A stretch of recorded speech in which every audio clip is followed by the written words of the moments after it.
இதை கேட்ட உடனே நமக்கு வர பெரிய கேள்வி, என்ன சாமி சொல்றீங்க? அப்ப எனக்கு என்ன வேணாலும் என்னால மேனிஃபெஸ்ட் பண்ண முடியுமா? ஆமாம். பொய் புகழேன் புகட்டு உரையேன்.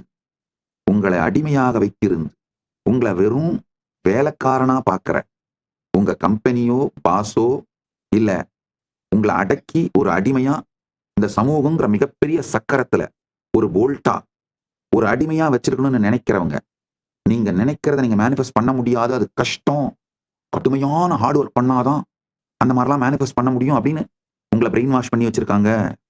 அந்த பிரெயின் வாஷிங்கையே நம்பி அதே மாதிரி அந்த கடைத்தரமான வாழ்க்கையிலேயே வாழ்ந்துட்டு போறதுன்னு முடிவு பண்ணீங்கன்னா அதையே நம்புங்க.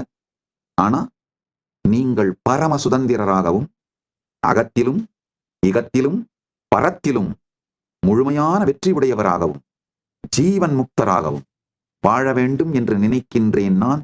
அது மாதிரியான எனர்ஜி ஃபீல்ட் நீங்கள் பரமானுபூதியை பெற்று பரமானுபூதியை அதுதான் உங்க வாழ்க்கையா மலருதுங்க. அதனால